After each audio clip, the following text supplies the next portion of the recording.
안녕하세요. 서윤경입니다. 잘 들리시죠? 제가 마이크 때문에 네, 마스크를 좀 빼도 될까요? 괜찮으시죠? 네. 네. 자, 그러면 진행하도록 하겠습니다. 자, 오늘 온라인 상품 포장과 관련된 거와 함께 더 나아가서 식물의 어떤 유지 관리의 부분에 있는 것도 아마 그 상업을 하실 때 좀 중요하실 것 같아서 같이 두 개를 좀 짬뽕이지만 같이 다뤄드리도록 하겠습니다. 이론을 한 30분에서 40분 정도 진행하고요. 나머지 실습을 한 40분 정도 진행할 건데 아까 뭐 재료를 그냥 가져가실 분들은 가져가시고요. 제가 시연할 때 빼갖고 네. 시연할 때 같이 하실 분은 아예 만들어서 가져가셔도 괜찮습니다. 진행을 하도록 하겠습니다. 제 소개는 아까 회장님께서 해주셔가지고요. 예, 저는 지금 관련된 여러 가지 강의를 좀 맡고 있고요. 그리고 이제 여기서 교육위원장으로 활동하고 있습니다. 서윤경입니다. 자, 그러면 지금 앞에 먼저 원예 식물에 대한 여러 가지 그런 발생하는 병해충 관련한 것과 함께 오늘 저희 사장님께 그리고 선생님들께 지급될 그런 약이 있어요. 그래서 방제제를 제가 하나 드릴 건데 그 방제제에 관련된 내용으로 준비를 했거든요. 그래서 혹시라도 화원에서 이런 그 상품에 있어서 문제가 발생하거나 특히 해충의 문제가 발생할 때 활용하시면 좀 도움이 되실 것 같아서 같이 드리도록 하겠습니다. 자, 우선은 충해 보도록 할게요. 제가 병은 안 달아드리려고 해요. 다뤄드리지 않고 충만 가도 사실은 시간이 꽉 차기 때문에 충만 몇 개, 특히 화해 상품에서 많이 발생하는 것들 좀 팁으로 몇 개 드리도록 하겠습니다. 자, 그 중에서 충해라고 하는 것은 곤충에 의해서 해를 입게 되는 거거든요. 그래서 아마 매장에서 선생님들 여러 가지 그런 화해 상품들을 다루실 때 보면 중간중간 이렇게 다양한 어떤 충들이 발생하는 걸 보실 수 있을 거예요. 그러면은 이걸 농약을 써야 될지 뭘 어떻게 해야 될지 굉장히 궁금하실 거거든요. 그래서 그런 것들에 대한 팁을 좀 드릴게요. 자, 충해 보도록 하겠습니다. 자, 원예 식물에 많이 발생하는 충 중에서 선생님들 매장에 가장 많이 발생한 충 5가지가 있어요. 그 5가지를 잠깐 소개해드리면 하나가 모르시죠? 잘 이렇게 익히 아시는 건가요? 꽃노랑 총채벌레. 예, 총채벌레가 생각보다 화해 쪽에 굉장히 상품의 질을 떨어뜨리는 그런 해충 중에 하나입니다. 그래서 꽃노랑 총채벌레가 있고요. 그 다음에 전박이 응애처럼 응애 있죠. 아마 응애 때문에 피해를 보고 와서 상품에 어떠한 그런 문제가 생겨가지고 크렘을 받게 되는 경우도 많으실 거고요. 그래서 전박이 응애. 자, 그 다음에는 뭐 너무 잘 아시는 진딧물. 예, 진딧물도 농장에서 화해 농장에서 보통 묻혀오거나 관련된 곳에서 이제 문제를 일으키는 경우가 많습니다. 자, 그 다음에는 참원지 응애. 아마 참원지 응애라는 것도 깜짝 놀라실 거예요. 이게 뭐지? 근데 요즘에요, 이 참원지 응애 때문에 문제가 엄청나게 발생을 해요. 왜냐하면 안 보여요. 눈에 안 보이는데 생리적 장애를 일으키는데 얘가 중요한 건 뭐냐면 온실에서 엄청 많이 발생을 해요. 지금 사실 제가 이걸로 논문을 썼거든요. 참원지 응애로. 근데 이 참원지 응애가 위험한 거는 눈에 보이지 않으니까 이미 상태가 안 좋아지면 대발생을 해서 회복이 안 돼요. 그래서 그 부분 때문에 참원지 응애가 문제가 많고요. 자, 마지막에 깍지벌레. 선생님들 많이 아시죠? 자, 이런 것들이 문제가 되고 있는 해충 중에 5가지 가장 대표적인 겁니다. 그래서 아마 이걸 듣고 가셔서 나중에 관련된 것들을 선생님들이 컨트롤하실 때도 도움이 되시고 더 나아가서 이걸 소비자들에게 알려드릴 때도 좀 도움이 되실 것 같아서 하나하나 제가 설명을 해드리도록 할게요. 자, 우선은 흡집성. 자, 해충은요, 입이라고 하죠. 자, 주둥이라고 하는 그 입이 2가지 형태를 띄어요. 하나는 구침이라고 해서 우리 그 빨대처럼 생긴 거 있죠. 꽂아갖고 흡집하는, 자, 그것을 흡집성 해충이라고 얘기를 합니다. 또 한 가지는 식엽성이라고 해서 이렇게 갉아먹는 거 있죠. 섭식성이라고 얘기를 하거든요. 갉아먹는 형태, 이렇게 2가지 형태를 띠고 있어요. 근데 우리가 많이 해충으로, 특히 원예 식물에서 많이 해충으로 발생하는 건 대부분 흡집성이에요. 흡수성에 해당하는 것들 보여드리도록 할게요.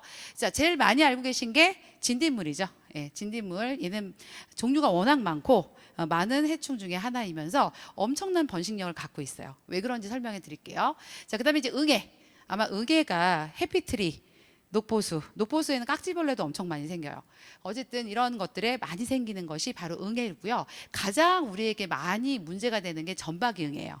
전박이응애, 그다음에 그 사과응애, 뭐 농응애 이런 것들이 있고요. 자, 그다음에 총채벌레가 있고요. 저희 아까 꽃노랑 총채벌레, 그다음에 깍지벌레. 선녀벌레는요, 외부, 이제 보통 이제 밖에 나무들 있죠. 나무들에게 많이 발생하는 게 선녀벌레, 미국 선녀벌레, 갈색 날개 매미충 뭐 이런 것들이에요. 그래서 이런 것들에 해당하는 것이 다 흡줍성으로 대부분 빨대처럼 생긴 것을 꽂아가지고 흡줍하는 특징을 갖고 있습니다. 자, 그에 비해서 식엽성이라고 하는, 이거는 갉아먹는 거예요. 대표적인 게 나방의 애벌레예요. 나방의 애벌레에 해당하는 아이들이 대부분이 다 이렇게 갉아먹는 특징을 갖고 있고요. 그 다음에 잎벌레, 뭐 여러 가지, 나머지 또 이렇게 달팽이라든지 이런 거 있죠. 여치, 그 다음에 이제 나방류에 해당하는 그런 아까도 얘기했던 그런 것들이 대부분이 갉아먹는 특징을 갖고 있습니다. 자, 여기까지는 제가 나중에 PPT 드릴까요? 네, PPT 나중에 올려드릴게요. 네. 자, 그 다음엔요. 자, 그 중에서도 아까 얘기했던 가장 피해를 많이 주는 게 흡줍성이 많다고 그랬죠. 대부분 나방류는 원예 식물에 별로 없어요.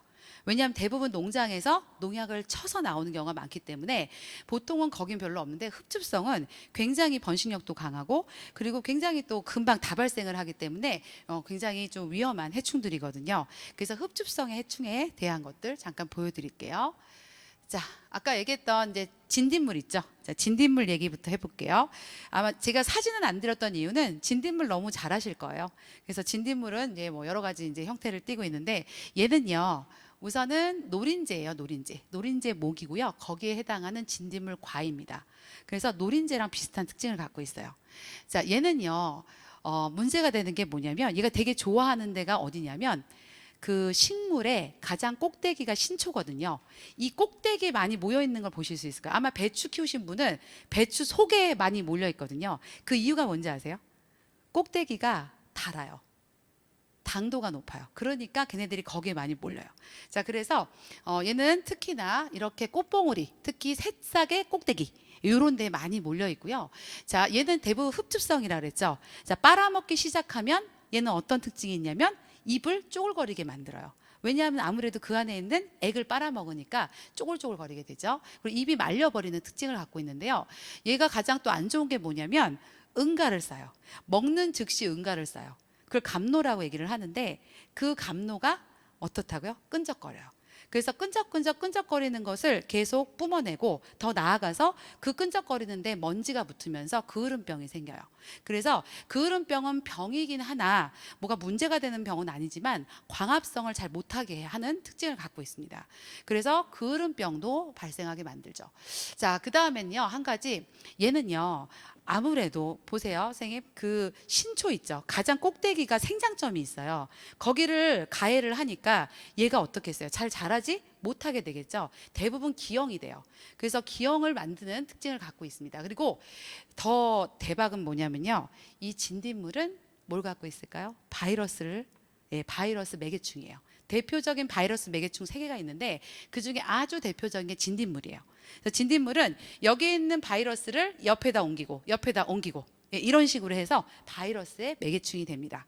자, 그래서 선생님들이 원예 작물을 아니면 원예 식물들을 매장에서 키우시고 계세요. 자, 그런데 이쪽에서 진딧물이 발생을 했어요. 자, 그러면 옆으로 타고 가면 여기 바이러스가 있던 것이 그대로 옆에 있는 화초까지 옮겨가요. 그런 특징을 갖고 있는 게 바로 이 진딧물입니다. 자, 얘는요, 왜 번식이 어마무시하냐면요, 되게 재미있는 특징 중에 하나가, 이 진딧물은요, 처녀 생식을 해요. 다시 말하면 암과 수에 의해서 번식을 하는 게 아니라 얘는 암컷 하나로 그냥 번식을 해요. 근데 더 문제가 되는 건 얘는 알을 안 낳아요. 뭘 낳아요, 선생님? 새끼를 낳아요. 그래서 새끼를 낳기 때문에 더더욱 빨리 번식을 하는 거죠. 자, 그리고 대부분이 어때요, 선생님? 암컷만 낳아요. 그러니까 계속 번지는 거예요. 그래서 진딧물 한번 발생하면 일주일 되면 진짜 많이 진딧물이 퍼지는 것을 보실 수가 있어요. 그리고 세대 수단이 엄청 짧고요. 환경 적응력이 끝내줘요. 이유가 뭐냐면 얘는요, 이 진딧물은 원래요, 진딧물 날개 있을까요, 없을까요, 선생님? 진딧물 날개 없어요. 그죠? 대부분 진딧물 날개 없다고 생각하시죠? 자, 근데 얘가 어느 순간요, 아 여기 너무 진딧물이 많아서 아 여기 살 수가 없겠다, 힘들다, 이러면 어떻게 하는 줄 아세요? 갑자기 날개를 만들어요. 예, 그래서 얘가 원래 무시충인데, 예, 원래는 무시충으로서 활동을 하다가 번식을 다 끝내고 어느 정도 상태가 이 어떠한 번식이 너무 많아진다 싶으면 날아가요. 날아갈 때 날개를 만들어요. 자, 그런 특징을 갖고 있습니다. 그래서 엄청나게 번식도 빠르고 그만큼 해를 많이 입히는 충 중에 하나가 바로 진딧물입니다. 자, 이런 진딧물이 위험하다. 자, 여기 보시면요, 제가 그림 하나를 갖고 왔는데 어느 책에서 캡처를 했어요. 여기 보시면 진딧물 한 마리가요, 일주일에, 여기 보면 일주일에 15마리를 낳아요. 자, 여기 보시면 15마리 낳죠. 자, 얘네들이 또 새끼를 낳아요. 쫙. 얘는 아까 얘기했지만 알을 안 낳는다 그랬어요. 새끼를 낳고 또 낳고 4주 되면요, 초토화가 돼요. 네, 어마어마하게 번식력이 빠르다는 것을 보실 수가 있을 거예요. 자, 그래서 진딧물은 그런 것들이 좀 위험하다라고 보시면 되겠습니다. 자, 두 번째. 자, 이거는요, 꽃노랑 총채벌레. 선생님, 총채벌레 아시죠? 혹시? 선생님, 화해 그 식물에요, 총채벌레 진짜 많아요. 수국 있죠. 수국이 갑자기 상태가 안 좋아지죠. 자, 그거 자세히 보면요, 우리가 봤을 때는 응애나 깍지벌레가 이게 없는데 얘가 왜 이렇게 상태가 안 좋지? 꽃 속을 잘 들여다 보시면 총채벌레 엄청 낀 걸 보실 수 있을 거예요. 그래서 이 총채벌레가 엄청나게 문제화가 되는데, 얘는요, 특히 뭘 좋아하냐면 꽃을 좋아해요. 꽃을 엄청 좋아해요. 그래서 여기 보면요, 여기는 보면 이제 잎하고 그다음에 이제 열매하고 이런 부분도 가야하는데, 이 열매가 대부분이 꽃이에요. 꽃이 나중에 열매가 되잖아요.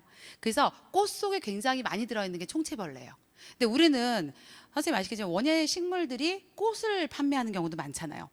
그 속에 꽃에, 예, 많이 들어있다고 보시면 돼요. 자, 그래서 꽃 속에 총채벌레, 애벌레라든지 총채벌레, 성충이 들어있습니다. 자, 그리고 얘는 꽃 속에서 뭘 하냐면 그것을 당연히 흡집을 하겠죠. 근데 얘는요, 입이 주둥이가 좀 특이해요.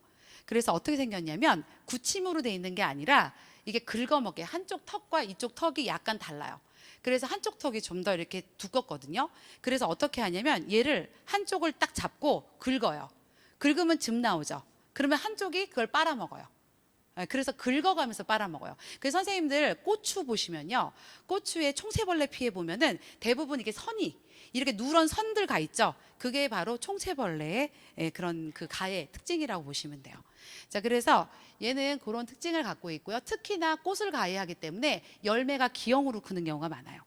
그래서 그런 특징을 갖고 있습니다. 그리고 아무래도 이제 잎도 가해를 하기 때문에 잎이나 이런 것들이 시들고, 특히 반점이나 아까 얘기했듯이 이렇게 그 약간 코르크화되는 그런 색깔의 그런 반점, 그런 게 그 상처도 있고요.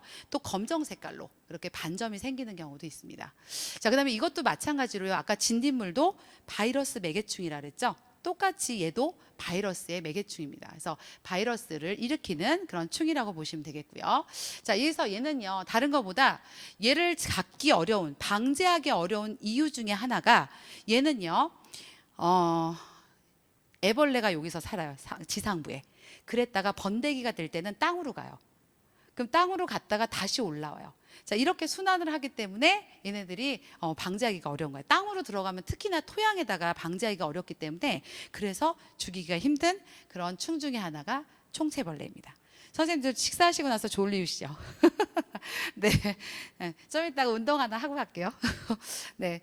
자, 그래서 꽃노랑 총채벌레. 자, 이거 되게 위험한 충이에요. 선생님 진짜 잘 보셔야 돼요. 이게 되게 많아요. 선생님들이 나중에 보면 응애인지 깍지벌레인지 고민하시다가 보면 총채예요. 이런 경우 진짜 많아요. 그래서 꽃 있는 거는 특히나 더 상태가 안 좋거나 문제가 발생했다, 그리고 뭐가 좀 기어다닌다, 이러면 총채를 의심하셔야 되고요. 자, 총채벌레를 보는 방법이 있어요, 선생님. 자, 총채벌레 어떻게 보시냐면요, 육안으로 잘 안 보여요. 쬐끔해서. 자, 꽃을 하나 따세요. 꽃을 따고 A4 용지에다가 꽃을 터세요. 털면 그 속에서 뭔가 탁탁탁 튀는 게 있어요. 자, 그럼 걔는 총채예요. 아시겠죠? 그래서 총채벌레는 그렇게 잡으시면 되고, 그렇게 해서 이제 예찰을 하시고 약을 치셔야 되고요. 특히 꽃 속까지 들어가 있으니까 약을 치실 때 꽃까지도, 예, 보통은 입에만 많이 하시죠. 근데 꽃까지도 가셔야 된다는 거죠. 그래서 그렇게 좀 방제를 잘 해주셔야 되는 게 총채입니다. 총채가 굉장히 진짜 어려워요. 충 잡기 제일 어려운 게 총채예요. 자, 그 다음에는 방제 방법은 다른 것보다 얘는요, 약을 쓰셔야 돼요. 얘 약으로 하지 않으면 못 잡으세요. 얘는 방제제 해서 우리 뭐 난황류 이런 거 해서 마요네즈 갖고 하고 뭐 비누 갖고 하는데 그거 다 못 하고요. 이거 약 치셔야 돼요. 그래서 약으로 하셔야 된다는 거. 자, 그다음 넘어갈게요. 자, 이번에는 이제 응애 보겠습니다. 선생님들 아마 응애 때문에 고생 많이 하실 거예요. 자, 응애가 가장 그 응애가 발생했다라고 했을 때 가장 먼저 진단할 수 있는 방법이 뭔지 아세요? 입 뒷면이 하얗게 점 생기는 거. 그죠? 그게 응애의 피예요. 네. 그리고 두 번째는 줄기 중간 부분에 거미줄 쳤죠. 자, 이러면 응애예요. 자, 응애는요, 거미강이에요. 거미예요, 거미. 그래서 얘는 나중에 밀도가 높아지면 꼭대기에서 거미줄을 치고 내려와요. 그래서 거미줄이 있다 그러면 응애일 가능성이 높습니다. 자, 그래서 얘는요, 다른 것보다 자, 입 뒤 주둥이가 이렇게 굳힘으로 돼 있어요. 얘도 찔러요. 근데 얘는요, 진딧물 같은 경우는요, 선생님 가면서 중간에 찌르면서 한참 먹어요. 자, 근데 응애는요, 찌르고 이렇게 다녀요. 그러니까 입 뒤가 다 어떻게 해요? 다 점이 이렇게 생기는 거예요. 그리고 얘는 엽록소를 좋아해요. 그래서 엽록소를 습집하기 위해서 다 찍어요. 그래가지고 선생님들 상품에 피해를 줘요. 그래서 그런 특징을 갖고 있다라고 보시면 되겠습니다. 전방위가 굉장히 많이 번식을 하게 되면 어떻게 한다고요? 아까 거미줄 치고 내려온다고요. 그래서 거미줄을 치고 내려와서 땅으로 기어가서 다른 것에 또 옮겨가요. 그런 특징을 갖고 있는 게 바로 이 점박이응애입니다. 그래서 그런 것들도. 그리고 얘는요, 여기도 마찬가지로 번식력이 강한 이유 중에 하나가 암컷이 많아요. 3대1. 암컷을 어마어마하게 낳아요. 자, 그런 특징을 갖고 있습니다. 그리고 얘는요, 얘가 왜 잘 안 잡히냐면요, 여기 휴면, 다시 말하면 이 환경이 안 좋잖아요. 환경이 안 좋으면 잠을 자요. 휴면을 해요. 휴면을 하면 약이 안 먹어요. 자, 이렇게 했다가 다시 상태가 좋아지는 환경이 되면 다시 부활해요. 그래서 얘는 잡기가 정말 어려운 충 중에 하나가 바로 이 점박이응애입니다. 그래서 이런 것들도 체크를 해주시고요. 자, 응애 보시면 여기 보시면 이렇게 여기 보시면 보이시죠? 이 응애가 다 붙어 있는 거예요. 얘들이 찌르고 다니는 거예요. 그러니까 며칠만 되면요, 허옇게 점이 생겨요. 그게 바로 이 점박이의 특징입니다. 아까 얘기했던 엽록소 파괴한다 그랬죠? 그래서 광합성이 안 돼요. 그래서 얘들이 잎이 시들거려요. 그게 특징이에요. 그래서 이런 특징을 갖고 있는 게 점박이응애다. 자, 참원증에는요, 제가 연구를 했다 그랬잖아요. 논문을 이걸로 썼어요. 그래서 참원증에는 제가 조금 많이 좀 설명할 수 있는 게 있는데, 얘가 요즘에요, 진짜 문제가 되는 게 이게 차자가 차나무예요. 먼지가 먼지처럼 작아요. 그래서 먼지 안 보이잖아요, 우리 눈에 안 보여요. 그런 응애, 그래서 참원지 응애입니다. 근데 얘가 제일 많이 발생하는 데가 온실이에요. 온실. 선생님들 그 지금 매장 있죠? 매장도 어쨌든 간에 다 실내잖아요. 실내에서 제일 많이 발생하는 이 충이 바로 이 참원증인데요. 이 참원증에 같은 경우 아까 얘기했듯이 굉장히 작은 충이라고 해서 눈에 거의 안 보여요. 그리고 얘는 온도가 이제 겨울철에 발생이 더 심해져요. 그래서 온도가 낮은 이에요. 네, 그래서 그렇고요. 특히 이제 온도가 높아질수록 특히나 더 폭발적으로 증가를 하고요. 자, 얘는요, 다른 거보다 재밌는 게 뭐냐면요. 자, 피해가 나야지 얘인지 알아요. 그 전까지는 충이 안 보이니까 몰라요. 자, 얘는 어떻게 이제 그 증상을 볼 수 있냐면요. 생장점이 쪼그라들어요. 그래서 아까 얘기했듯이 진딧물하고 비슷한데 진딧물은 보여요. 근데 얘는 안 보여요. 그럼 이제 한번 의심을 하셔야 되고요. 그래서 생장점이 쪼그라들고 위로 갈수록 입이요, 이렇게 위로 말려요. 진딧물은요, 이렇게 쪼그라들면서 밑으로 말리거든요. 근데 얘는 위로 말리고요. 특히 이 참원지응애는요, 잎이 반딱반딱해요. 그러니까 이제 그거에 대해서 충에 의해서 가해를 받으면 얘가 잎이 반딱반딱 거려져요. 광택이 나요. 그게 특징입니다. 자, 그 다음에 여기 보시면 피해 과실 같은 경우는 이제 얼룩이 진다고 하고요. 그 다음에 특히나 생장을 못해요. 얘가 문제가 뭐냐면 갑자기 죽어요. 갑자기 싹 상태가 안 좋아져요. 왜냐하면은 한창 가해를 했을 땐 이미 다 발생을 했기 때문에 그래서 비정상적으로 큰다고 보시면 되고요. 자, 참원지응애를 전자현미경으로 찍었을 때 이렇게 성충은 이렇게 생겼어요. 응애가. 그리고 알은요. 선생님 보시면 알겠지만 알이요. 그 깔판이라고 하나요? 뭐죠? 우리 그 문어에 있는 그죠? 그런 식으로 이렇게 박히게 생겼어요. 얘를 잡을 수 없는 게 뭐냐면 얘는요.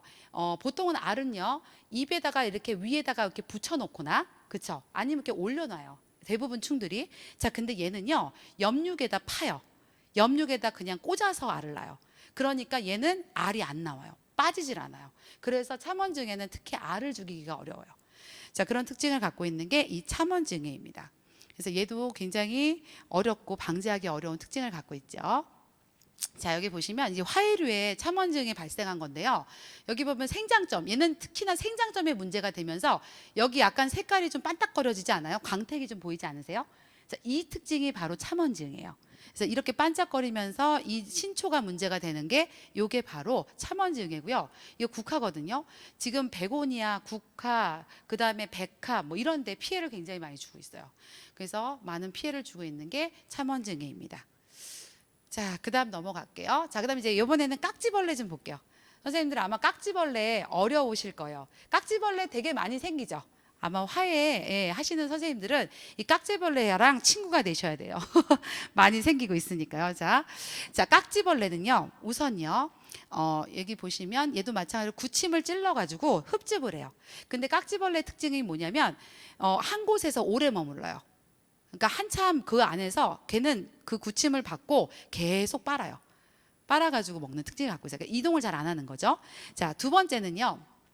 자, 얘는 특히 잘 안 죽는 이유 중에 하나가 몸이 왁스층으로 코팅이 돼 있어요. 그래서 약이 안 먹어요. 그래서 독한 약을 쓰지 않으면 안 되는 특징을 갖고 있는 게 이 깍지벌레고요. 세 번째 방제가 안 되는 이유 중에 하나가 뭐냐면, 자, 이 깍지벌레는요, 알을 품고 있어요. 알을 밖에다 안 놔요. 그래서 얘가 부화할 때까지 알을 갖고 있어요. 그래서 알을 방제가 어려워요. 그러니까 성충은 죽어서도 알은 안 죽는 거죠. 그렇죠? 네, 그래서 그런 특징을 갖고 있는 게 바로 이 깍지벌레입니다. 그래서 특히나 얘는 한번 걔가 박히면 거기서 흡집을 계속 해갖고 먹기 때문에 얘는 거의 상태가 안 좋아져야, 그렇죠? 안 좋아져야 이동을 해요. 특히 얘는 배설물, 얘도 마찬가지로 감로라는 끈끈한 그런 어떠한 그 액을 응가로 싸기 때문에 그것으로 인해서 그을음병이 발생하고요. 요 깍지벌레 이렇게 생겼습니다. 근데 이거 아니고도 깍지벌레 종류가 엄청 다양해요. 그래가지고 깍지벌레 종류 중에서 하나이고요. 이게 특히 원예 식물에, 제가 이걸 찍었을 때 원예 식물에서 제가 이걸 발견해서 찍었는데 원예 식물에 발생을 하는 특징을 갖고 있고요. 이건 네이버에서 찾았습니다. 그래서 이렇게 이제 나중에 솜털을 트는 것처럼 이렇게 유충들이 막 이렇게 다니는 것을 보실 수가 있을 거예요. 아마 선생님들 원예 식물 중에 이런 거 많이 아마 보셨을 거예요. 그죠? 자, 이게 바로 깍지벌레의 피해입니다. 자, 깍지벌레는요, 선생님. 잡기 어렵다 그랬잖아요. 얘는 깍지벌레 약이 따로 있어요. 그래서 깍지벌레 농약을 활용하시거나 아니면 좀 많이 발생하지 않았다. 선생님 매장에 깍지벌레 한두 개 생기고 막 이렇게 생겼다라고 할 때 좀 밀도가 낮을 때는요. 손으로 잡는 게 제일 좋아요. 그래서 손으로 휴지 갖고 죽이세요. 이게 제일 빠르고요. 자, 그다음에 안 되면 방제를 하시면 돼요. 그래서 방제를 활용하시면 되겠습니다. 자, 요까지 하고요. 자, 오늘 제가 회장님께 그때 우리가 이걸 기획할 때 우리 화원에서 좀 활용하기 좋은 그런 걸로만 하자라고 해서 제가 이 제안을 했어요. 그 화원에는 안에서 사실은 화훼 식물들을 키우시고 그걸 판매하시잖아요. 그럼 농약을 쓰실 수가 없어요. 사실은. 그렇잖아요. 자, 그렇기 때문에 친환경 제재로 해서 하나 좀 이렇게 그거에 도움이 될 수 있는 약재를 저희가 좀 드리면 어떨까요? 라고 해서 회장님께 말씀을 드렸고 그게 이제 통과가 돼서 친환경 제재에 해당하는, 그러니까 다시 말하면 유기농 자재죠. 그래서 이거는 농약은 아니지만 친환경으로 식물에서 추출한 추출물로 만든 거예요. 근데 이제 이걸 이제 하나씩 드릴 거니까 가져가서 활용하시라고 이제 제가 알려드릴게요. 자, 여기 보시면 이렇게 선생님들 나가실 때 오늘 집에 가시기 전에 아마 이걸 드릴 거예요. 이 약을 이거보다 이제 작은 거지만 드릴 거고요. 요거 가지고 이제 활용을 하시면 되는데요. 얘가 방제하는 해충이요 꽤 돼요. 이게 좀 약이 좀 괜찮은 약이어서 저희가 섭외를 했는데요. 자, 이거는 깍지벌레 있죠. 깍지벌레랑 그 다음에 응애도 죽여요. 근데 이제 응애는 알은 좀 효과가 없어요. 근데 이제 성충은 잘 죽입니다. 그래서 응애하고 깍지벌레, 선생님들 많이 다 발생하는 진딧물이나 총체 있죠. 이런 것들을 방제할 수 있는 약이에요. 그래서 그걸 활용하시면 될 것 같고요. 자, 사용하는 방법은요. 선생님 페트병이 2리터죠. 자, 2리터 2개 반, 그죠? 그래서 5리터. 5리터에 해당하는 물에다가 10cc. 선생님 이거 계량할 때요. 저는 뭘로 하냐면 애기 약병 있죠. 애기 약병이 10에서 20이에요. 크면 보통 10cc 하실 수 있어요. 자, 이 10cc를 넣으면 돼요. 어렵지 않으시죠? 그래서 이 약을 10cc 넣고 그 다음에 그 5리터짜리 그 물통에다가 물을 담아서 그렇게 해서 분무를 하시면 돼요. 그래서 분무해서 뿌리면 되는데 이거는 한 가지 충을요. 충이 있는 곳에 직접 분사를 하셔야 돼요. 직접 맞추면 죽어요. 그래서 직접 분사를 할 수 있게 앞뒤로 해서 특히 잎하고 꽃 있는 데다가 총체벌레 같은 경우 꽃에다가 뿌리시면 되고요. 자, 이런 식으로 활용하시면 되고요. 여기는 이거는 친환경 제제이기 때문에 농약은 한 번 쓰고 일주일 이렇게 가잖아요. 근데 얘는 한 번 쓰고 3, 4일 있다가 한 번 더 보시고 상태가 봐서 애들이 더 있다 하면 한 번 더 이렇게 활용을 하시면 될 것 같습니다. 자, 그렇게 해서 쓰시면 됩니다. 자, 한 가지 유의사항 드릴게요. 자, 얘는요. 친환경 제재라고 했기 때문에 식물 추출물을 다 조합한 거예요. 그러다 보니까 얘는 꼭 뚜껑을 잘 밀봉하셔야 돼요. 휘발성이 있어서. 그래서 쓰시면서 바로 꼭 뚜껑을 닫아주시고요. 그 다음에 서늘한 곳에다 보관을 하시되 약품 사용 기간이 3개월에서 길면 6개월이에요. 효과가 있는 게. 이게 굉장히 짧거든요. 그래서 혹시라도 활용하신다 그러면 오늘부터 이게 제가 엊그제 제가 받았거든요. 택배를. 그러니까 그때로부터니까 오늘부터 해서 3개월에서 6개월까지 활용하시면 되겠습니다. 자, 그 다음에 얘는 특히나 분해가 빨리 일어나요. 그렇기 때문에 특히나 빨리 쓰셔야 되고 휘발성도 강하기 때문에 빨리 쓰셔야 되고요. 한 가지 선생님들이 5리터를 탔는데 이거 다 못 썼어요. 그래서 잠깐 보관했어요. 그다가 일주일 있다 쓴다. 그러면은 약효가 떨어져서 약효의 효과가 없어요. 그래서 무조건 쓸 때 다 쓰셔야 돼요. 그래서 다 안 뿌려지면 그냥 나중에 그냥 그 노지에다가 좀 뿌려주시고 이렇게 하시고 그날 소진하셔야 돼요. 그게 이제 특징입니다. 그래서 아마 냄새를 맡아보시면 이게 허브 향이 날 거예요. 그 허브에 나오는 뭐 추출물을 이용하셨다고 하더라고요. 그러니까 그렇게 해서 활용하시면 되겠습니다. 자, 그래서 한번 활용을 해보시라고. 그리고 특히 실내에서 쓸 수 있는 약이 거의 없어요. 그러다 보니까 있으면 활용하시면 좋을 것 같아서 추천해서 제가 하나씩 저희가 화원협회에서 드리는 거예요. 네, 자, 그렇게 해서 드리도록 하겠습니다. 자, 선생님들이 그 충에 대해서 혹시라도 궁금하시거나 나 이거 벌레가 발생했는데 이거 잘 모르겠다. 이런 선생님들 계실 거예요. 저도 이런 걸 몰라가지고 어디다 물어봐야 될지 지금이야 네이버에 찍으면 나오기도 하지만 이걸 좀 더 자세하게 선생님들이 좀 이렇게 보실 수 있는 사이트가 있어요. 이게 어디냐면 이게 이제 국가에서 우리나라에서 만든 이 국가 농작물 병해충 관리 시스템이라는 게 있어요. 자, 이것도 제가 제가 어차피 PPT 드릴 거니까 거기에 서치하셔가지고 그렇게 해서 활용하시면 되는데 이거 대빵 좋아요. 이거는 병하고 충하고 다 나와요. 그래서 여기 보시면 병 검색, 충 검색 나오죠. 이거를 눌러서 하시고 여긴 좋은 거가 선생님들이 정말 모르는 병이 있다 이러면 찍어가지고 올려놓잖아요. 그러니까 저기 고객 상담 뭐 이런 데다가 올려요. 민원에다 올리면 바로 연락이 와요. 와가지고 그거에 대해서 알려줘요. 그리고 방제법도 소개해줘요. 자, 그래서 선생님들이 이런 걸 좀 많이 이용하시면 우리는 어쨌든 원예 식물을 가지고 하는 부분이기 때문에 이 병과 충은 항상 같이 간다고 봐요. 그래서 이런 것들을 좀 활용하셔서 혹시라도 도움이 되셨으면 좋겠습니다. 자, 그래서 이런 것들 같이 이 진단 여기 아마 들어가면 그거에 대해서 문의하는 그런 저희가 나올 거예요. 그래서 그거를 가지고 활용하시면 되겠습니다. 자, 여기 보면요. 나오네요. 여기 보면은 진단에 해당하는 거 보면요. 여기 민원 있죠? 여기 민원 들어가셔가지고 선생님들이 거기다 올려놓으시면 그러면 적당히 잘 활용하실 수 있을 것 같아요. 저는 이거 가지고 많이 활용을 했거든요. 네. 자, 그럼 넘어가겠습니다. 자, 오늘 이제 할 거는요. 하이라이트는 오늘 실습에 관련된 이제 상품 중에서 저희가 택배 물건에 해당하는 거. 그죠? 선생님들 제가요. 저는 사실은 이렇게 매장을 운영하다가 저도 엄마가 꽃집을 하셨고 그리고 저도 이제 꽃집을 했었거든요. 하다가 지금은 이제 조금 이제 이 일이 많아서 이쪽으로 많이 하긴 하는데 그래도 택배 물건을 좀 많이 보내요. 저는 키트를 많이 보내거든요. 자, 근데 이 택배를 보낼 때 어려움이 많은 것 중에 하나가 몇 가지가 좀 있어요. 그래서 제가 이 아이템을 좀 했으면 좋겠다라고 의뢰를 해서 사실 이 강의를 넣었거든요. 왜냐하면 분명히 선생님들도 공감하실 게 있을 거고 또 앞으로는요 코로나 때문에 택배로 많이 배송이 되거든요. 그렇기 때문에 이걸 좀 활용하시면 도움이 될 것 같아서 준비를 해봤습니다. 자, 택배 상품에 이렇게 많습니다. 자, 아시겠지만 택배 상품 보내면 우리 꽃 같은 거는 다 망가져서 오는 경우가 많아요. 그럴 수밖에 없는 현실이죠. 자, 상품은 굉장히 굉장히 예뻐요. 우리가 만들 때는 어마어마하게 예쁜 상품이 가는데 중요한 거는 택배 받으면 이제 크레임 오죠. 막 이제 문제가 돼서요. 자, 우선 온라인 상품으로 많이 판매되고 있는 것들. 자, 온라인 상품이에요. 우리가 매장에서 파는 거 말고, 자, 가장 많이 판매하는 것들이 이제 꽃박스. 생화로 간다면 꽃박스로 많이 유도를 해요. 그래서 꽃박스로 포장해서 택배로 많이 나가기도 하고요. 자, 그 다음에는 이제 가공품들 있죠. 예, 가공으로 해서 하는 것들도 많이 요즘에는 온라인으로 많이 판매를 하고 있습니다. 자, 그 다음에는 이제 꽃다발까지는 택배가 가요. 가서 그나마 저도 이제 이 꽃다발로 포장해서 나간 적이 있는데 그래도 크레임은 거의 안 왔던 것 같아요. 여기까지는. 근데 제가 꽃다발이 아니라 꽃박스. 아니 꽃박스가 아니라 죄송합니다. 꽃바구니가 갔을 때 문제가 많이 생겼었어요. 그래가지고 제가 그것 때문에 좀 많이 힘들었기 때문에 선생님들에게도 이런 부분을 좀 알려주면 좋겠다는 생각이 들었어요. 자, 우선 꽃상품 택배 시의 문제점 중에 가장 큰 게 파손이에요. 어마무시하게 던져요. 진짜 제가 이제 키트 상품 나갈 때 유리가 나가거든요.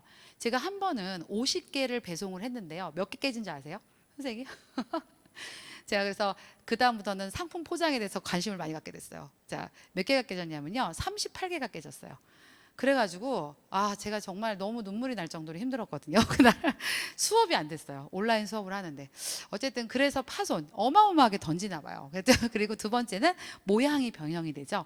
그래서 우리가 꽃바구니 이렇게 꽂았어도 갔을 때 분명히 문제가 돼서 가더라고요. 자, 세 번째는요. 자, 이것도 제가 이번에 여름이었어요. 나 겨울이었나? 제가 이제 그 원예식물을 보냈거든요. 택배로 보냈는데 누렇게 떠서 갔어요. 왜 그러냐면 얼어서. 제가 기억이 얼어서 그랬던 걸 기억을 해요. 그러니까 이게 온도에도 문제가 한 게 우리는 생물을 파니까 온도에 굉장히 민감해요. 그러다 보니까 이 택배에서도 온도나 보온이나 이런 것들에 신경을 굉장히 쓸 수밖에 없는 거죠. 그래서 다른 우리가 상품 파는 것보다 굉장히 까다로운 게 이 꽃상품이에요. 그래서 이걸 어떻게 하면 개선할 수 있을까? 자, 하기에 앞서서 택배 포장 시에 사용되는 재료들을 잠깐 볼게요.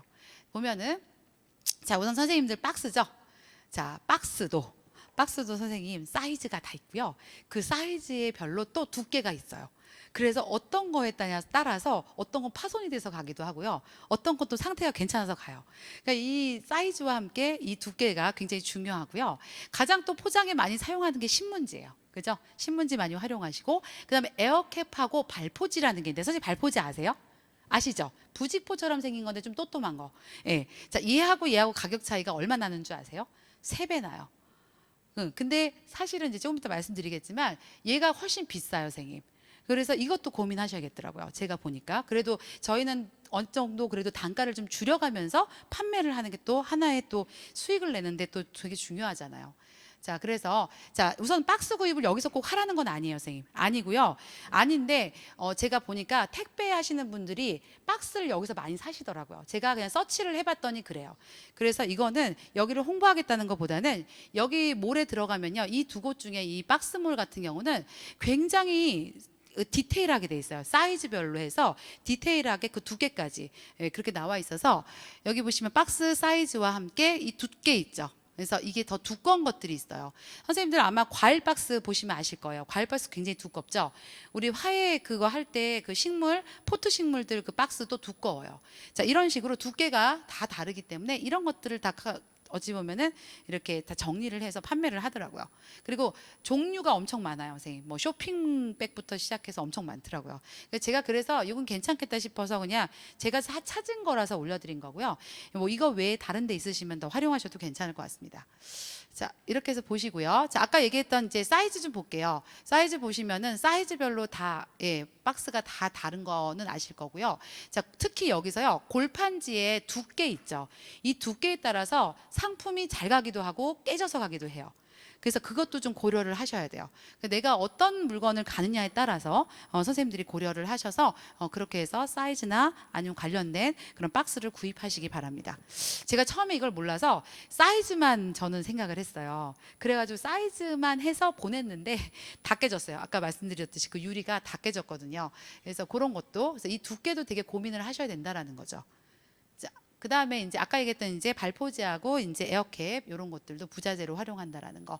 자, 제가요 이거는 좀 캡처를 해온 거예요. 그 저기 어느 영상에서 좀 캡처를 했는데 박스 포장을 보통 이제 우리가 여기다 꽃바구니를 넣어요. 꽃바구니를 넣은 다음에 위에다가 신문지라든지 이런 거 있죠. 아니면 얇은 그런 무슨 부직포 같은 거 이런 걸로 한번 꽃을 감싸요. 자, 이렇게 하고 여기 옆에 사이사이에다가 진짜 움직이지 않게 꽉꽉 해갖고 신문지를 껴요. 자, 이렇게 해갖고 포장을 해서 보냈어요. 자, 이렇게 해서 왜냐하면 제가 이 사이트를 보고 이렇게 하면 되나 보다 싶어갖고 보냈거든요. 근데 크레임 왔어요. 왜 그런지 아세요, 선생님? 왜 그럴까요? 네, 꽃이 망가져요. 진짜 많이 망가져요. 그래갖고 그 소비자가 다시 택배를 다시 저희 그 매장으로 보내셨거든요. 그래서 이렇게 하시면 안 돼요. 제가 보니까 그래서 저는 사실 뭐 이걸 하라 말라보다는 이렇게 하니까 좀 위험성이 있더라라는 걸 알려드리고 싶었고요. 자, 그래서 이제 꽃바구니 택배를 보내는 것 중에 어떻게 보내면 좀 좋을까를 고민을 했어요, 제가. 그리고 이제 선생님들 이제 매장에 좀 잘하시는 분들한테도 물어보고 또 많이 팔리는 데도 좀 알아보니까 요즘 이거 하더라고요. 선생님 다 아시죠? 네. 이거를 그래서 아까 저 바깥에다 제가 이렇게 전시도 했지만 요거를 좀 많이 했던 이유는 뭐냐면 자, 이게 캡이잖아요. 캡에 의해서 얘가요 파손이 훨씬 덜해요. 예, 그리고 더 좋은 게 뭐냐면 꽃의 그 상태를 유지시켜줘요. 왜냐하면 수분 증발을 막아줘요. 이 캡이. 그리고 그 안에서 온도 유지도 돼요. 자, 이러다 보니까 생각보다 이 생화를 넣기가 너무 좋더라고요. 그래서 요즘에는 이렇게 캡에다가 넣어서 그거 아닌 조화라든지 이렇게 비누꽃 있죠? 이런 것도 어마어마하게 만들어서 파시더라고요. 근데 그 이거를 또 택배로 해서 판매를 하고 있다고 합니다. 자, 제가 이제 그 앞에 지금 보여드렸던 저 상품 있죠? 앞에서 선생님들이 아마 보셨을 수도 있는데요. 이 상품을 이렇게 만드는 거에 대한 과정을 좀 잠깐 보여드리고 좀 이따가 잠깐 그거에 대한 팁만 설명하고 선생님들하고 실습을 할게요. 자, 우선은요, 이건 되게 중요한 게 뭐냐면요. 두 가지 포인트가 있어요. 하나는 여기 지금 오아시스 들어가죠. 오아시스 들어가죠, 선생님. 이 오아시스가 무조건 고정이 돼야 돼요.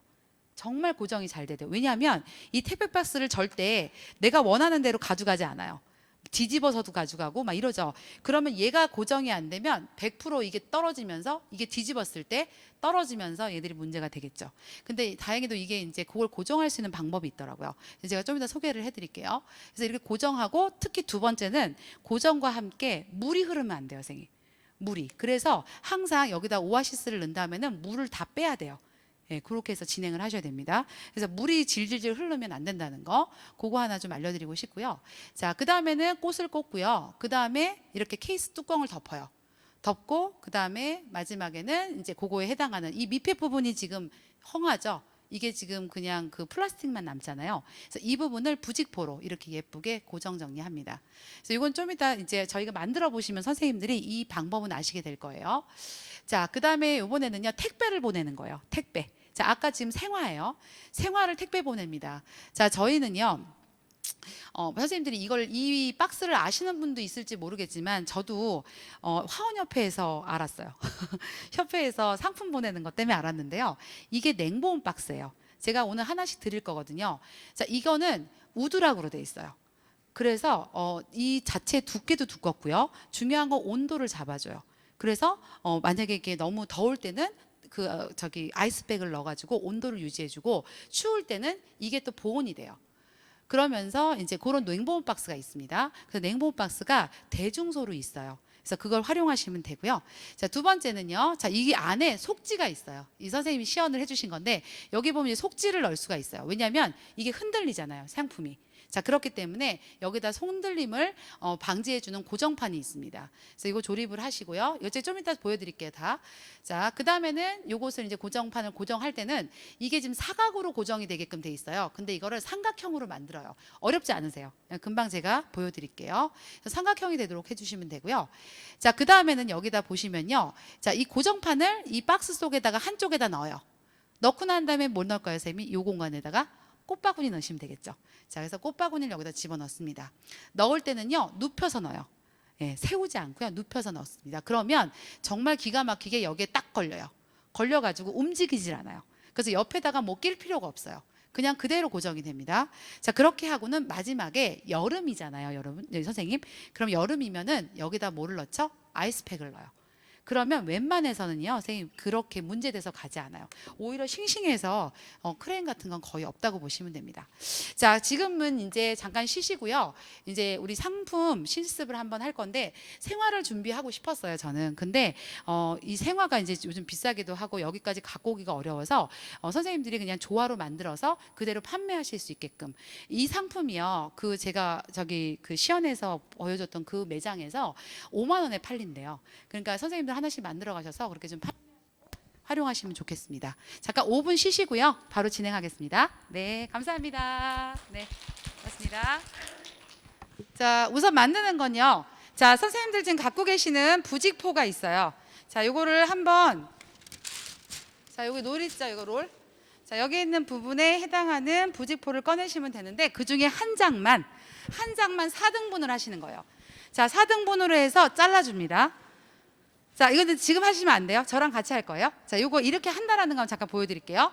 자, 그렇게 해서 4등분을 한 다음에 거기 하얀 색깔 철사가 있을 거예요. 그 철사가 4개 있는데 그 4개를 묶을 거예요. 이제 그것도 방법 알려드릴게요.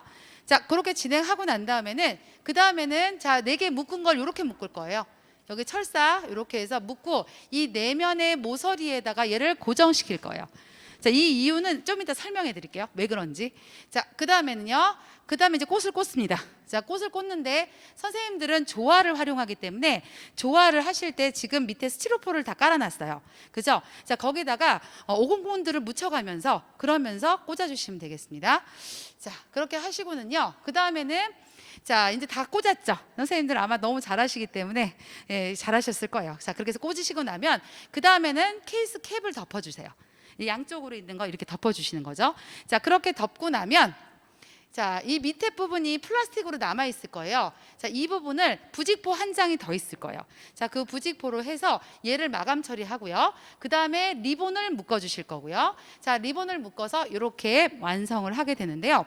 나중에 보면요, 여기 끝에 아마 이런 거 하나 있을 거예요, 선생님. 끈. 자, 이건 나중에 손잡이로 활용하시면 되겠습니다. 자, 이렇게 진행을 하도록 할게요. 자, 어렵지는 않으시죠? 네, 같이 진행을 하고요. 빨리빨리 하시면 되고요. 한 가지 저희가 철사 가위를 준비를 못했어요. 그래서 최대한 철사가 잘 잘리는 가위라고 사왔거든요. 그래서 그걸 활용하셔서 쓰신 다음에 가져가시면 돼요. 자, 그렇게 해서 진행하시고요. 이게 좀 개수가 저희가 이제 실습 안 하시는 분들도 있을 거라고 해서 저희가 25개 했으니까 좀 모자라시면 옆에 있는 분들하고 좀 도와서 쓰시면 좋겠습니다. 자, 50본드는 제가 여기 지금 있는데 요거를 그 책상 위에다가 조금씩 덜어서 드릴 거예요. 그러면 묻혀서 쓰시면 돼요. 자, 그러면 지금부터 진행하도록 하겠습니다. 자, 여기 고무밴드요. 꼭 갖고 계셔야 돼요. 꼭. 여기서는 다 필요해요. 자, 여기 보시면 네, 여기 있고요. 저는 왜 철사가 없죠? 철사 없어요? 잠깐만요. 철사 있어요? 꽃 안에 있어요?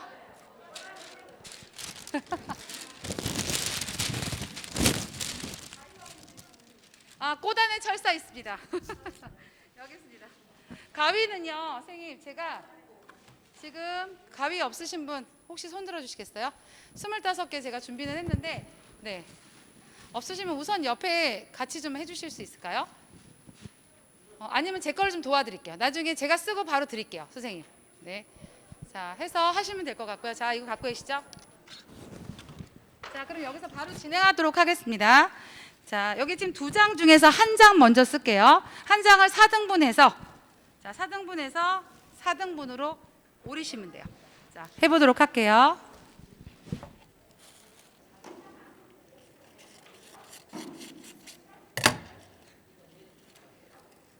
자, 4등분 했으면 그 다음에 이런 식으로 반을 접는데 약간 삐딱하게 삐딱하게 반을 접으시는 거예요. 네. 자, 이렇게 해서 삐딱하게 접으신 다음에 이 중앙 부분 있죠. 자, 이 중앙 부분을 아시죠? 자, 이렇게 이런 식으로 한 다음에는 여기다가 철사를 감아서 내려주시면 돼요. 여기 보시면 자, 철사를 잘하시죠, 다. 그래서 여기 이렇게 내려주세요. 자, 이런 식으로 어렵지 않으시죠? 자, 이렇게 해서 4개를 만들어 주세요. 4개.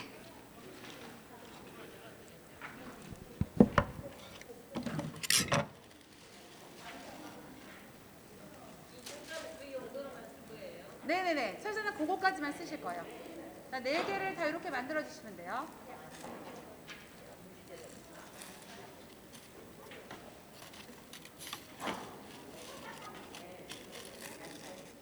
제가 기다림 없이 바로바로 하겠습니다. 네, 따라와 주세요.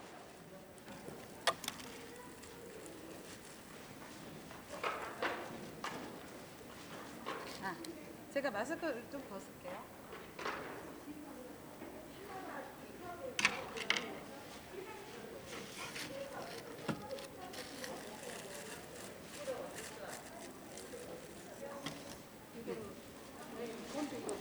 이 폰트 빨리 저기 해주세요. 이거 아까 그 종이에다 하는 거 있죠?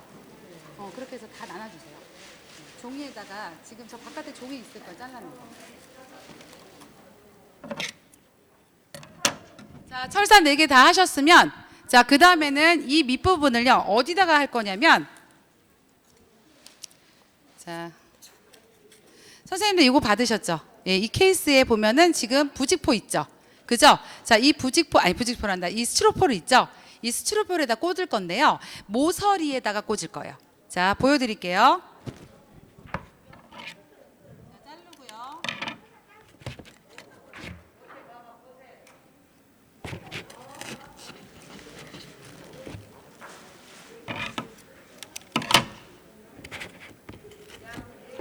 예, 양내 모서리에다가 부직포 지금 만든 거를 잘 꽂아주세요.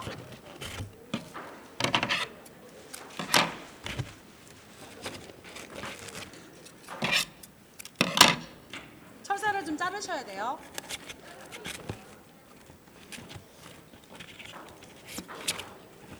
자, 선생님 내셨어요? 이렇게. 자, 이렇게 보시면요. 이렇게 모서리 쪽에다가 꽂아주시면 됩니다. 네. 여기까지 하실 수 있겠죠? 네, 내장을 그렇게 꽂아주세요. 자, 이 이유는요, 부피감을 주기 위해서. 네, 그리고 밑에 이제 밑부분이 안 이뻐요. 그래서 그거 밑부분을 좀 포장하기 위해서 활용하신다고 보면 돼요. 네? 아, 저기 그렇게 안 하셔도 되고요. 이건 그냥 꽂으셔도 돼요. 자, 그 다음에는 풀을 드릴 거니까 이제 그 풀을 이용해서 좋아하는 고정을 시키시면 되고요. 자, 여기까지 됐으면은 저는 네, 다 하셨죠? 선생님도 하셨어요? 네.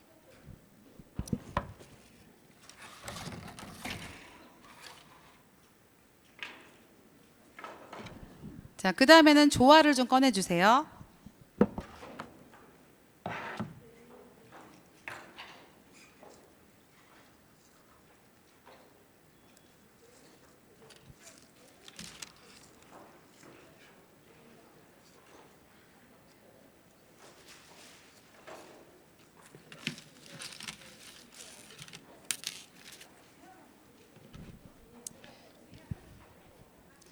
자, 하시면서 좀 들어주세요. 자, 조화는요, 사이즈가 너무 힘들다. 이 자르는 게 어려워서 사이즈를 내기가 어렵다 하시면 우선 그냥 꽂았다가 매장 가셔서 다시 디스플레이 하세요. 아시겠죠? 그러니까 지금 막 하려 노력하지 마시고 상황 봐서 정 안 되시겠으면 그렇게 진행을 해 주십시오. 자, 여기다가 이제, 자, 보면요, 선생님. 자, 여기다 이렇게 집어 넣을 거예요. 자, 집어 넣어서 나중에 이렇게 할 거죠. 자, 그럼 여기에 높이를 선생님 보세요. 높이를 계산하셔야겠죠? 이렇게 해서 진행하시면 돼요. 자, 꽃이 굉장히 많아요. 생각보다. 자, 여러 종류 꽃을 잘 예쁘게 디스플레이 해보시기 바랍니다. 자, 지금부터 5분 드릴게요. 자, 같이 5분 동안 너무 빠른가요? 원래 신 아니세요, 다들? 잘하실 것 같은데. 자, 지금부터 진행하시고요. 자, 고정을 하실 때는 진짜 내가 이걸 꽂아서 고정하겠다 그러면 50본드 이용하세요. 네, 그래야지 잘 단단하게 붙습니다. 자, 하기에 앞서서 한 가지. 지금 수국 드렸죠? 자, 수국은요, 짧게 해서 밑에다가 이렇게 짧게 해서 꽂아주세요. 그래서 아예 이 부분을 딱 베이스로 막아주기 위해서 활용을 하시면 되겠습니다. 그래서 수국만 그렇게 하시고요. 나머지는 디스플레이 하시면 돼요. 네.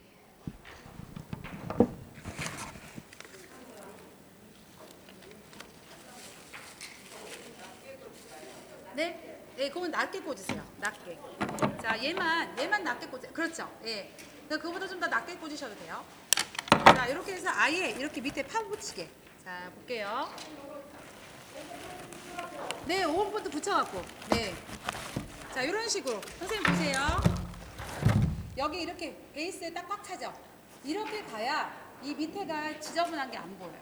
네, 그래서 자, 여기 지금 소곡해 놓은 거, 수국해 놓은 거 보이시죠? 네, 이런 식으로 낮게 해갖고 하나 꽂아주시고 나머지는 이제 선생님들이 예쁘게 장식을 하시면 되겠습니다. 자, 높이가 좀 감이 안 오면 이 케이스에 넣어서 하세요. 넣어서 좀 이렇게 올려보시고 이렇게 진행하셔도 되겠습니다. 네.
네네.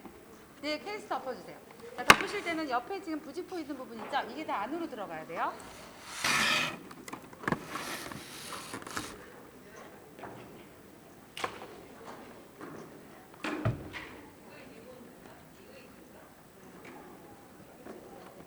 자, 다 하셨으면은 자, 원형 뚜껑을 한번 덮어주시고요.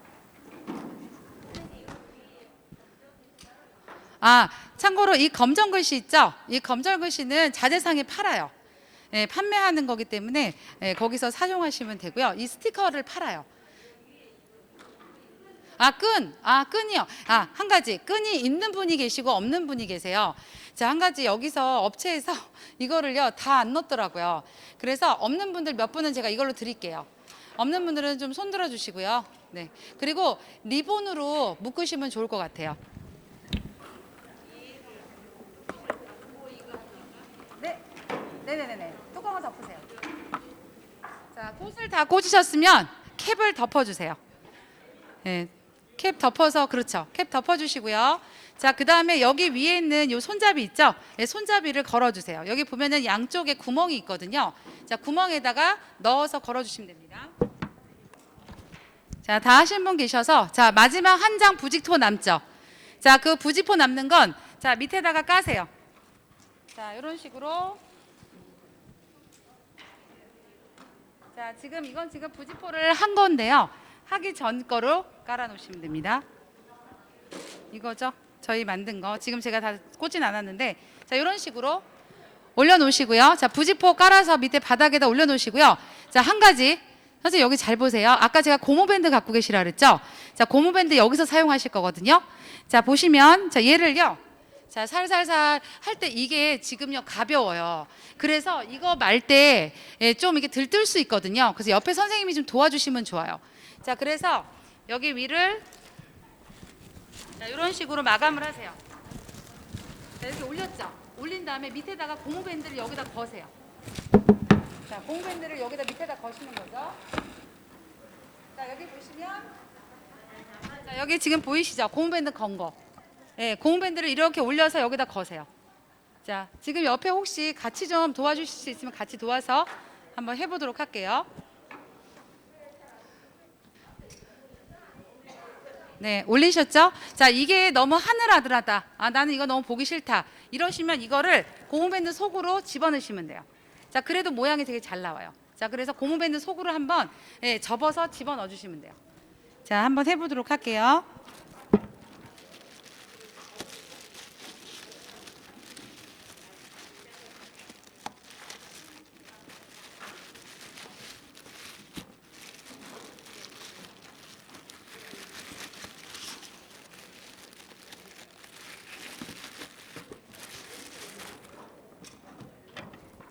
자, 이런 식으로 집어넣으시면 됩니다. 좀 하늘하다 싶으면 이거를 이렇게 접어서 집어넣으시면 돼요. 자, 그렇게 하시고 나서는 리본 묶어주시면 되겠습니다. 자, 혹시라도 이 손잡이가 없는 선생님 혹시 계시면은 이 얇은 끈 있죠? 리본이 2개예요. 2겹으로 하시는 선생님 계시면 그렇게 하시고요. 끈이 없으신 분은 하나를 여기다가 그렇게 해서 묶어 주셔도 돼요. 그래서 끈이 없으시면 그렇게 진행을 하시면 되겠습니다. 자, 여기까지 제가 계속 기다리기가 그래서 지금 저희 또 이제 쉬는 시간도 있고 해서요. 쉬는 시간에 마무리하시면 되고요. 자, 마지막 하나 제가 정리하고 그 다음에 마치도록 할 건데요.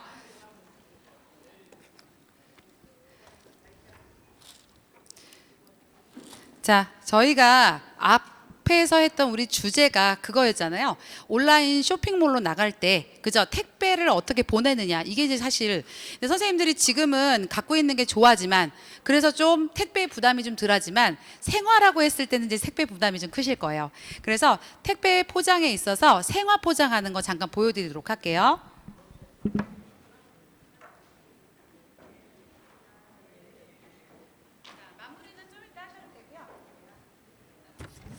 자, 오늘 선생님들께 하나씩 냉보온 박스 드린다고 했죠? 자, 이 냉보온 박스를 활용하시는 방법 잠깐 알려드릴게요.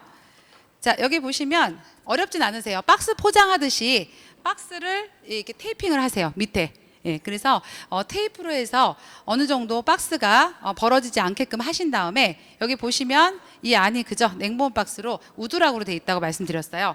자, 이 상태에서 여기 지금 고정돼 있죠? 여기 보시면 고정돼 있어요. 이게 저희가 2개가 한 세트예요. 그러니까 좀 이따 가져가실 때 2개를 가져가셔야 돼요. 1개 가져가시면 안 됩니다. 자, 2개로 가져가실 때 여기 이제 고정대를 이제 고정하실 때 여기를 약간 삼각형 모양이죠. 네, 원래는 사각으로 돼 있어요. 근데 얘를 약간 접어서 삼각으로 만드세요. 이래야지 고정이 잘 돼요. 아시겠죠? 자, 왜냐하면 얘가 이렇게 부피감이 있기 때문에 고정할 때 좀 유리하세요. 자, 이렇게 한 다음에 얘를 넣을 때 어떻게 넣으시냐면 이렇게 넣으시는 게 아니에요. 어떻게? 이렇게 넣으셔야 돼요. 자, 그래서 볼게요, 선생님. 자, 이렇게 넣으시는 거예요. 아시겠죠? 네. 넓은 부분이 위로 가야 돼요. 네, 그거 기억하시고요.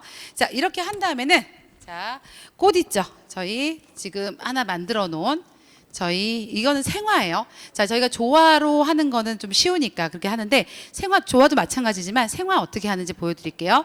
자, 얘를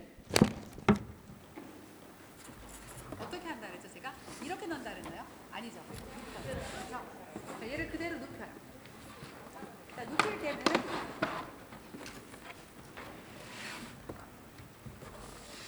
보이시나요? 자, 눕혔죠? 네, 눕히면 얘 솔직히요 확 뒤집지 않는 한 고정이 딱 돼요. 어디에 고정이 되냐면 이 위에 고정판에 고정이 돼요. 그래서 흘러내리거나 움직이지 않아요.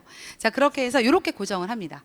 네, 어렵진 않으시죠? 자, 이렇게 한 다음에는 마지막에 자, 좀 이제 걱정이 되잖아요. 혹시라도 얘가 이제 특히 여름에 꽃이 시들까봐 이렇게 보면 아이스팩 있죠? 자, 아이스팩을